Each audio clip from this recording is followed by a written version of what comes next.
Assalamualaikum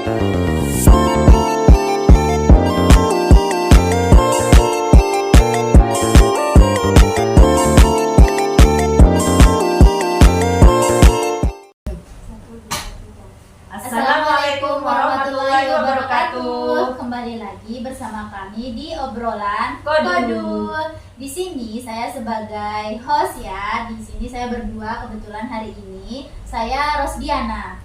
Saya Kumala Muminatul Hikmah. Dengan narasumber dari Universitas Hamzan Wadia, mahasiswa PPG Prajabatan 2023. Yang pertama itu ada narasumber kita yang bernama Nama saya Bayi Eti Rosita Dewi. Nah, yang kedua ada narasumber kita. Nama saya Bayi Nurul Aini. Yang ketiga, nama saya M. Rijal.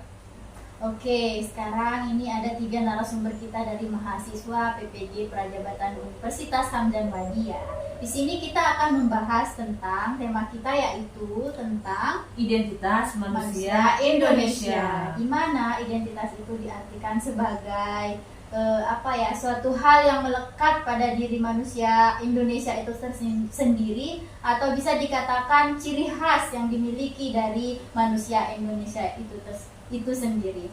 Di mana di sini identitas manusia Indonesia itu mencakup dalam 3 hal itu. Yang pertama ada nilai Pancasila, yang kedua ada nilai religius, yang ketiga ada nilai kebinekaan. Untuk narasumber yang pertama kita akan membahas tentang nilai Pancasila itu sendiri. Menurut Anda, pandangan Anda bagaimana tentang nilai Pancasila itu sendiri? Menurut saya, nilai Pancasila itu merupakan nilai yang harus kita pedomani dalam hidup kita. Kenapa demikian? Karena Pancasila itu sendiri merupakan dasar negara kita yang harus kita amalkan dalam kehidupan kita. Di dalam Pancasila terdapat 5 sila yang mengandung nilai-nilai. Yang pertama, sila pertama itu ketuhanan yang Maha Esa, yang mengandung nilai ketuhanan, di mana kita sebagai manusia Indonesia itu percaya akan adanya Tuhan. Kemudian yang kedua, sila kedua, kemanusiaan yang adil dan beradab, yang mengandung nilai kemanusiaan. Kemudian yang ketiga itu persatuan Indonesia yang mengandung nilai persatuan. Dan yang keempat itu kerakyatan yang dipimpin oleh hikmat yang mengandung nilai kerakyatan. Dan yang kelima atau yang terakhir itu sila kelima berbunyi keadilan sosial bagi seluruh rakyat Indonesia yang mengandung nilai keadilan. Oke, tadi sudah disebutkan ya, ada 5 sila di dalam Pancasila. Nah, sekarang saya mau bertanya ya. Kita ulik sedikit ya tentang nilai Pancasila itu sendiri, bagaimana untuk pandangan dari narasumber kita itu sendiri. Oke ya, baik. Anda ini kan nantinya sebagai calon pendidik ya.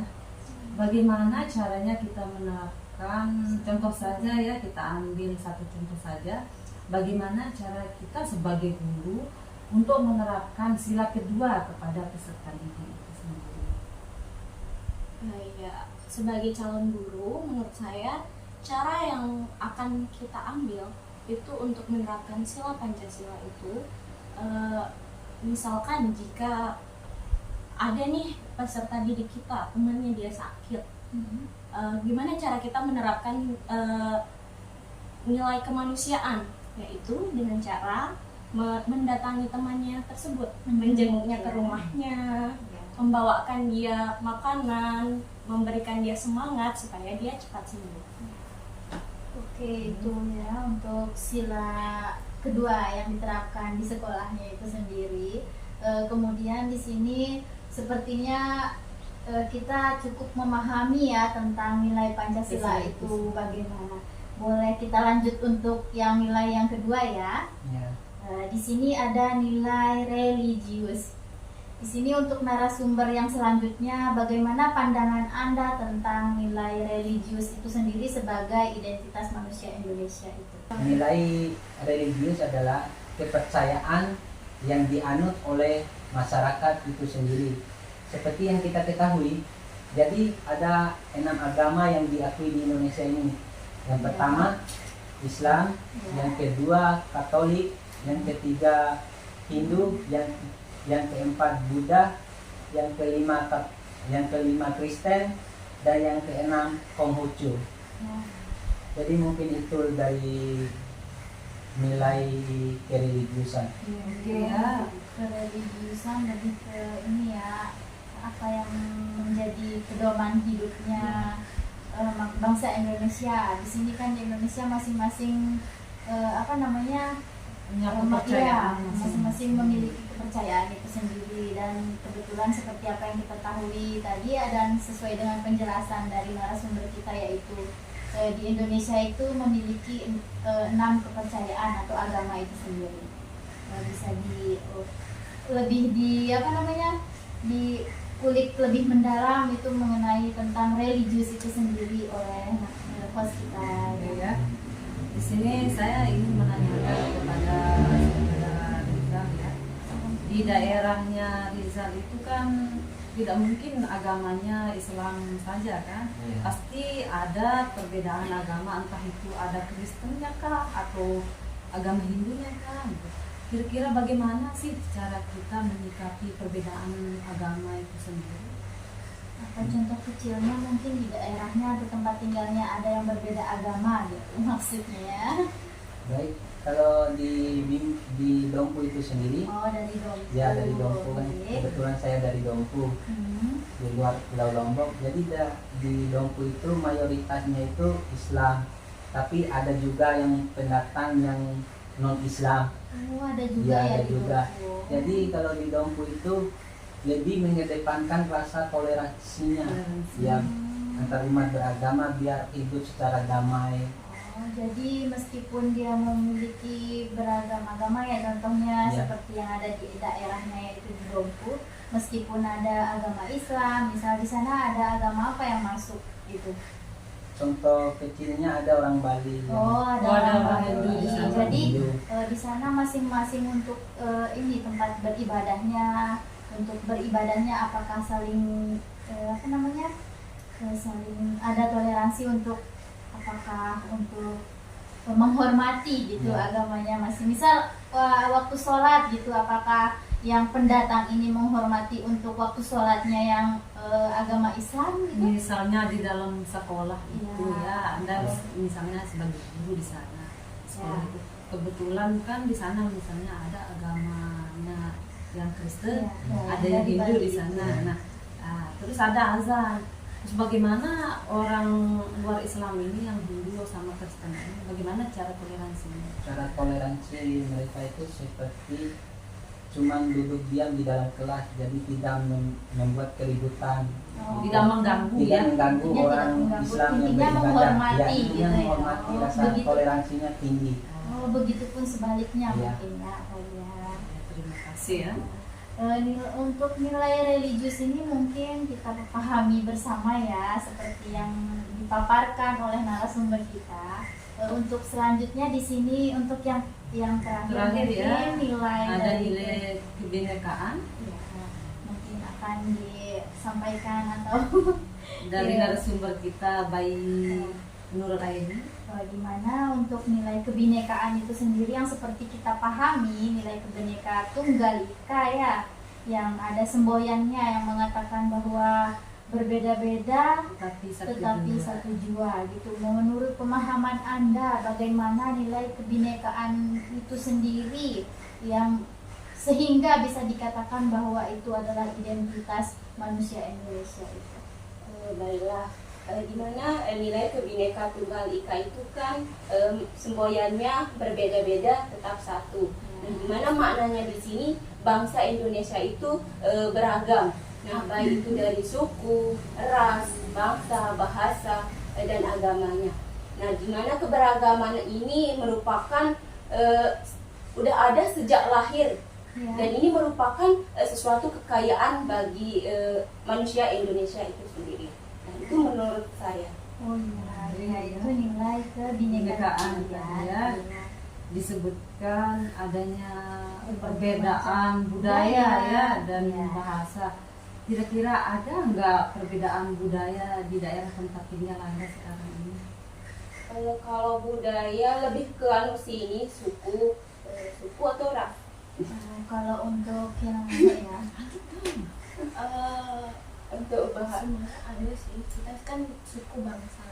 Kita oh ini, lebih ke marga. oh ini ke marga ya. Kebetulan berarti ini, baik ya.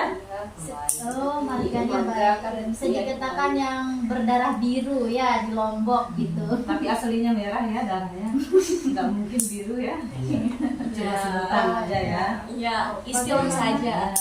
Oh iya, berarti itu ya luar biasa ini narasumber kita yang sekarang ya. Untuk pembahasannya mungkin akan kita kulik lebih dalam lagi mengenai budaya dan ras ya. atau lebih ke marganya gitu ya. Kebetulan juga ada narasumber dari Dopu, nanti kita bahas lagi mengenai budayanya sendiri. Untuk ini narasumber ini mengenai marga itu sendiri bagaimana Bagaimana kan dulu itu kalau bayi ya, kalau bayi itu menikah itu pasti dia dilarikan dulu ya, baru dia nggak diambil dulu ya, nggak diambil dia dari orang tuanya. apakah Lamar, ada maksudnya, apakah ya. ada budaya Merari kayak ada budaya budaya Merari? Lombok itu kan dibawa dia lari gitu, Merari, budaya Merari Apakah di itu itu di budaya? marganya apa Tempat namanya tinggalnya Ada, ya. ada kayak masih mungkin untuk adat istiadat marganya bagi saya itu marga di situ adalah baik.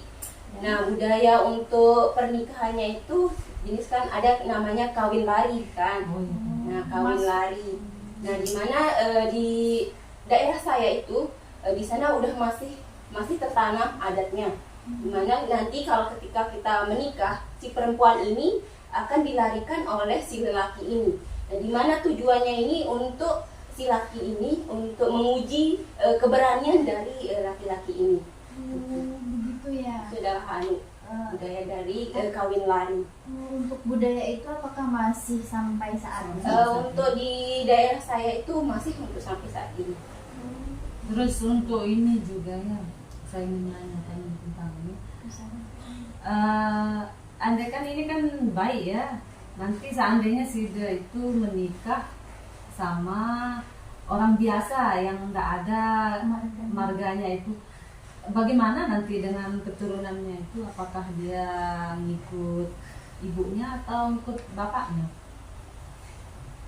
Untuk akhirnya nanti contohnya ketika saya nanti menikah ya sama orang yang biasa nggak punya marga, nah maka keturunan kami nanti itu nggak akan punya marga, soalnya marga itu harus dari ayah. Jadi Maka keturunan nanti kita itu tidak akan punya marga seperti baik dan lalu. oh begitu. Oh di marganya ini untuk yang narasumber kita yang miliki marganya yaitu baik dan lalu ya. Untuk baiknya itu yang perempuan dan yang lalunya itu adalah laki-laki. Jika ketika dia menikah, misalnya ini si baik ini menikah dengan yang Orang biasa, biasa. yang tanpa marga gitu. Jadinya kalau dia memiliki anak, identitas marganya dari ibunya itu hilang, berarti ya tidak ada baik di nama, tidak ada baik di nama anaknya itu sendiri atau lalu gitu ya. Oh begitu. Akan tetap. Tapi kalau untuk laki-lakinya bagaimana? Misalnya laki-lakinya itu lalu, terus yang menikah dengan perempuan yang biasa biasa. begitu. Apakah ada Marganya juga peraturan hilang atau untuk gimana? marga itu sendiri gitu? Baik juga sudah baik juga. Begitu ya. Untuk narasumber sebelumnya juga ini sama marga berarti ya, untuk keturunan baik gitu atau lalu. Oh, kebetulan kalau laki-lakinya yang punya marga menikah dengan perempuan yang tidak sama marganya atau tidak bermarga baik atau lalu, nantinya keturunannya itu akan diturunkan marganya. Entah kalau dia anaknya laki-laki, dia akan menjadi lalu. Nanti jika keturunannya perempuan akan menjadi baik. Contohnya saya sendiri nih, saya sendiri bapak saya itu merupakan lalu, akan tetapi ibu saya itu orang biasa, tidak punya marga. Nah, menikahlah dan punya beberapa anak, salah satunya saya. Kalau ibu saya, dia tidak punya marga, tidak diberikan marga, akan tetapi anaknya itu akan mempunyai marga, entah itu baik atau lalu. Itu kan dikarenakan karena kita orang Lombok menganut garis keturunan ayah. Makanya kalau ayah kita lalu, itu kita anaknya akan baik atau lalu. Mengikuti ayahnya. Iya. Ayahnya lebih ke iya, garis keturunan ayah gitu ya untuk di Lombok ini. Untuk ini apa namanya? Dari Untuk- segi bahasa belum lagi kita sebutkan ya. Ya, untuk budayanya di ini kan memiliki marga ya. Untuk apabila ini untuk lebih lanjut lagi ya mengenai ini marga, kebetulan menarik sekali untuk kita kulik bersama gitu. Apakah ada peraturan yang harus, misalnya kan ini ada marga kan lalu baik gitu kan? Apakah ada peraturan dalam suatu ras itu sendiri dalam sepertinya dalam menikah gitu? Apakah diharuskan menikah sama marga atau bagaimana gitu? Gimana, Mbak? Untuk gimana di dulu marga ya, untuk dulu sih ya, marga baik dan lalu itu menikah, kan baik ini menikah dengan lalu. Nah, dimana nanti Dibolehkan ataukah ya dibolehkan, bagaimana? ya dibolehkan untuk menikah kalau dulu zaman dulu kan. Kalau untuk sekarang ya mau menikah sama bayi atau dengan orang yang biasa itu udah biasa kalau sekarang. Nah, kalau dulu orang yang bermarga lalu ini menikah dengan orang yang biasa, maka yang ini bermarga lalu ini akan dibuang lah, akan dianu dari keluarganya. Bahasanya kayak seperti ya, seperti diputuslah Pemutuslah silaturahmi keluarga. antara keluarga itu sendiri atau bagaimana? Mohon maaf, bukan terputus silaturahminya ya, tapi penurunan garis marganya itu. Oh begitu. Garis Jadi- keturunannya itu terputus sampai sana. Oh, Kalau begitu. silaturahminya tetap Kalau ya. silaturahmi tetap ada. Jadi, oh ini dulu ya. Jadi ketika dia menikah dengan yang biasa, yang tanpa marga begitu, jadi untuk lalu baiknya itu hilang, itu maksudnya atau betul. bagaimana? Atau keturunannya setelah dia menikah itu? Siapa ini?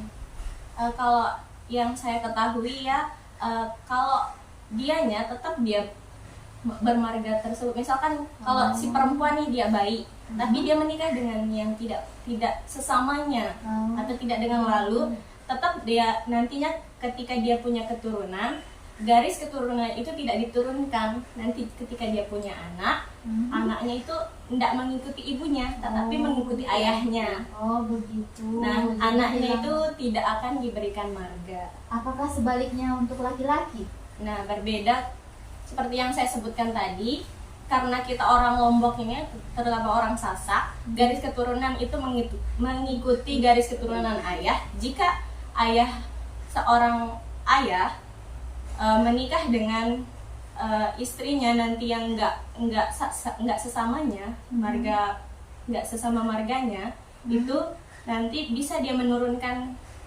marga tersebut. Anaknya. Gitu. Tapi berarti tidak ada penekanan atau tidak ada peraturan ya yang misal begini. Ini si laki-laki ini bermarga lalu ya menikah dengan orang biasa, berarti anaknya juga bakalan mendapatkan marga itu sendiri. Meskipun ini kan ceritanya dulu ya, misal ini dulu. Berarti peraturan itu tidak ada gitu. Maksudnya untuk dia diputus meskipun dia hanya di perempuan saja dia berlaku seperti yang dibahasakan tadi. Kalau dia ini dulu dia menikah dengan misal si perempuan menikah ini bermarga, si perempuan ini bermarga bayi menikah dengan yang biasa, maka terputuslah untuk garis keturunannya. Jadi anaknya tidak mendapatkan marga baik atau lalu itu sendiri. Nah, yang saya tanyakan itu bagaimana kalau dia laki-laki? Ini dulu. Bagaimana kalau dia laki-laki kemudian dia bermarga menikah dengan yang wanita biasa gitu tanpa marga? Apakah garis keturunannya juga sebaliknya seperti yang tadi? Atau bagaimana? Contohnya Ya. seperti yang saya ini ya, kakek saya. kakek saya ini bermarga kan lalu. Ya. Nah, lalu dia menikah sama Orang orang biasa. biasa, nggak bermarga baik. Tapi tetap dia keturunannya tetap anak-anaknya itu memiliki marga lalu baik gitu. Berarti tetap Intinya ditekankan tetap untuk keturunan. garis Pokoknya keturunan dilihat dari laki-laki ya, ayahnya. dari ayah. Oh, Tidak dari ibu. menarik sekali ya ini untuk pernikahan dalam marga lalu baik ini ya. Untuk selanjutnya mungkin ada pertanyaan dari host kita. Ya, di sini saya ingin bertanya dari segi bahasa ya. Biasanya di marga bayi sama lalu itu kan ada bahasa Yang halus ya, sekali. bahasa halus ya. Apakah itu sampai sekarang masih ada atau sudah pudar ya Untuk pudar. seiring perkembangan zaman ya? Kita mengikuti zaman sekarang seperti yang kita lihat anak-anak zaman sekarang. Kalau di daerah saya itu masih terkental anunya bahasa kita, bahasa halus. Ini untuk khusus untuk keluarga kita aja sih Kak. Ya. Nah, kalau untuk di luar kita mengikuti bahasa, misalnya bahasa Indonesia, kita gunakan bahasa Indonesia. Tapi kalau di saya ini di keluarga saya tetap saya memakai bahasa yang seperti bahasa halus. ibu ya, berarti dibawa gitu maksudnya. Berarti masih tetap ya Oh, terjaga bahasa. Untuk bahasanya berarti ya bagus sekali ya.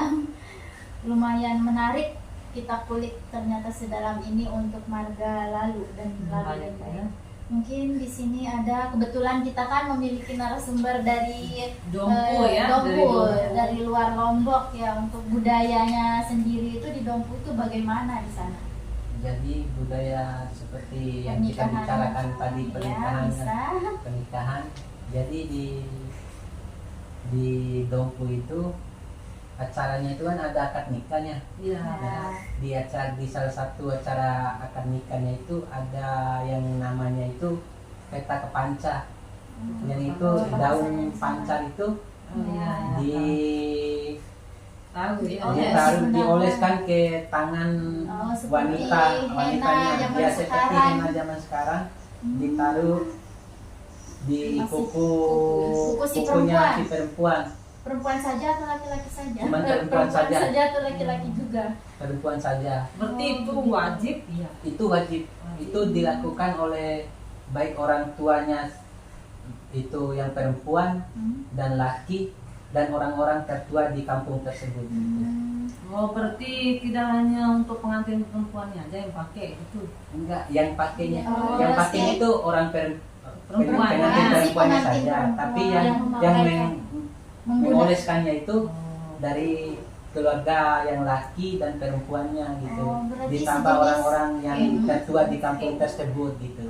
Berarti sejenis ada kayak ini acara tersendirinya Iya, ada gitu. acara Sebelum tersendiri. sebelum atau sesudah akad itu. Itu sebelum akad. Oh, jadi itu bisa digunakan ketika akad nikah Iya. seperti zaman modern Iya. sekarang kita menggunakan Pakai henna. ya, henna ya. Luar biasa sekali di sana ya untuk budaya menikahnya. Tapi berbicara tentang menikah di Dompu ya, Ya. di Dompu untuk menikahnya apakah maharnya lumayan atau bagaimana untuk di sana? Kebetulan narasumber kita laki-laki di Iya. sini ya, Jadi sendiriannya yang, laki-laki. seperti yang diketahui kan rata-rata orang Bima Dompu itu mengikuti budaya suku Bugis. Bugis. Hmm. Sulawesi ya? Sulawesi ya. Jadi Sepertinya lumayan ya untuk mahar. untuk maharnya lumayan Fantastis ya. tinggi maharnya gitu. Tergantung dari strata sosial dari si perempuannya yang kita ingin kawinkan Hmm. gitu. Terus untuk pengambilan pengantinnya itu seperti apa? Dilamarkah atau Dilamar seperti biasa Dilamar. ya. Terus mengikuti zamannya Iya. gitu. kalau di sini kan di Lombok itu kadang kita ambil dia duluan kan sebelum dia nikah itu, terus dia nginap lah di rumahnya pengantin laki-laki. Kalau di Dompu itu gimana ya? Itu kalau Pas akad nikahnya kayak di bawah. tidak, jadi di Dompu itu di rumah perempuan saja itu. Akad nikahnya kan di kampung si perempuan gitu. Oh, kayak orang Arab. Iya, gitu. cuma di situ saja nggak dibawa keluar dulu. Gitu. Jadi untuk acaranya sampai selesai itu di mempelai perempuan gitu. Perempuan gitu. Oh, berbanding terbalik sekali sama kita yang di Lombok ya. Kayak orang Arab. Iya, lebih ke Acara. Arab-Arabian. Acaranya di perempuan. Ya, caranya di perempuan saja kalau itu. Mungkin itu saja untuk pembahasan mengenai nilai budaya. Baik, kita lanjutkan saja ya ke pertanyaan selanjutnya. Menurut kalian, mengapa nilai-nilai luhur yang ada di Indonesia itu penting sekali di Indonesia? Dalam lebih ke konteks pendidikan gitu. Jika konteksnya dalam pendidikan, kenapa nilai itu sangat penting? Karena itu merupakan warisan dari leluhur kita. Ya. Nilai-nilai itu sendiri kan tidak semuanya jelek, pasti banyak nilai-nilai positif yang ada di sana. Misalkan saja nilai gotong royong yang ada di yang diwariskan oleh nenek moyang kita, itu sangat penting sekali kita gunakan. Apalagi kita sebagai masyarakat, kita tidak bisa selamanya hidup sendiri kan, kita perlu bantuan orang lain. Nah, di dalam konteks pendidikan nantinya kita bisa menerapkan nilai Pancasila kepada peserta didik kita. Misalkan saja jika ada jadwal kebersihan, kita bergotong royong membersihkan halaman sekolah, terus kita bergotong royong untuk menyukseskan acara sekolah gitu, mendukung setiap kegiatan itu secara bersama-sama. Itu sih menurut saya mungkin Mungkin ke profil pelajar Pancasila. Itu ya untuk sekarang ya kan menggunakan kurikulum merdeka ya. Jadi nilai-nilai leluhur itu lebih ikut andil ya dalam proses pendidikan itu sendiri untuk melahirkan pendidikan yang berbudaya gitu ya. Oke, untuk nilai leluhur juga dijadikan sebagai acuan gitu ya, untuk peserta didik dalam menyampaikan pesan dan berperilaku. Kalau tidak salah ada juga mata pelajaran ini ditaruh di sana di profil Pancasila ya. Ada tersendiri P5 ya. Pelajaran Baik, cukup jelas ya. Iya, untuk ini pentingnya kekuatan nilai leluhur itu dalam identitas manusia dalam dunia pendidikan sendiri itu sih sepertinya sudah cukup jelas kami cerna gitu. Untuk menguliknya lebih dalam lagi sepertinya sudah cukup. Untuk kita lanjut saja untuk yang ketiga ya. Pertanyaan Untuk terakhir ya. obrolan kita santai-santai saja gitu. Untuk obrolan yang ketiga itu di sini ada bagaimana rumusan tentang identitas manusia Indonesia menjadi sebuah landasan kuat implementasi pendidikan di Indonesia itu sendiri. Menurut Anda bagaimana begitu? Di sini kan rumusan pendidikan Pancasila kan? Iya. Rumusan tentang Bagaimana, identitas manusia. pendidikan. Nah, di sana kita mengimplementasikan itu kan seperti yang saya sebut tadi, yaitu adalah profil Pancasila. Itu cara mengimplementasikan pendidikan. Lebih ke rumusan manusia dapat dibuat menjadi landasan juga ya, seperti yang dibahasakan tadi dalam mengimplementasikan pendidikan itu sendiri di Indonesia gitu. Profil pelajar Pancasila itu adalah rumusan. Telimanya. Kayak seperti sudah sekarang ada di dalam dunia pendidikan, apalagi menggunakan kurikulum merdeka. Di situ ada P5-nya ya. Bagaimana begitu untuk penerapan P5-nya di sekolah seandainya Anda menjadi seorang guru gitu, apalagi kan lebih-lebih sekarang ini sedang menjadi mahasiswa ya, mahasiswa pendidikan gitu. Bagaimana untuk sejauh menerapkan ini kurikulum merdeka juga ya sekarang. Untuk sejauh ini apa yang Anda ketahui tentang P5 itu, bagaimana penerapannya di sekolah itu?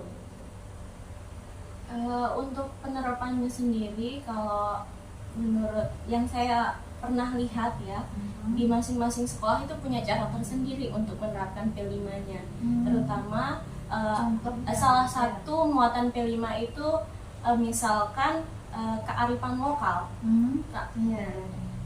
di salah satu sekolah saya melihat untuk penerapan P5 bermuatan kearifan lokal, gurunya pertama-tama mengenalkan pada peserta didik apa saja sih yang termasuk kearifan lokal di daerah tempat tinggal kita itu sendiri.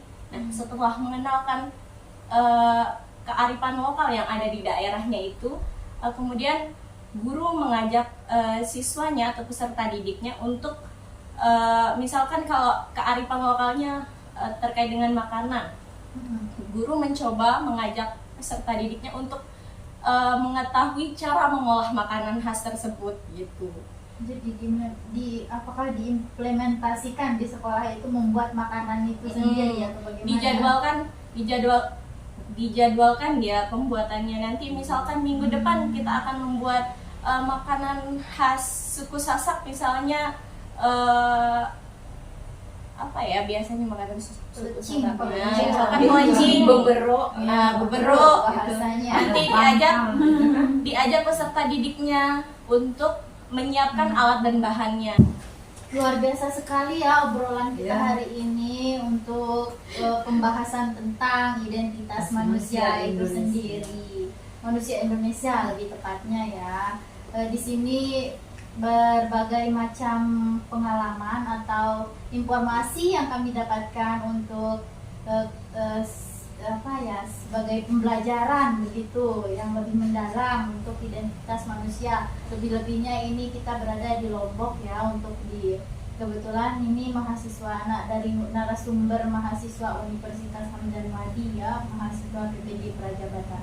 Mungkin cukup sekian untuk obrolan kita. Terima kasih sebelumnya sudah berkunjung untuk podcast obrolan kodu kita ya.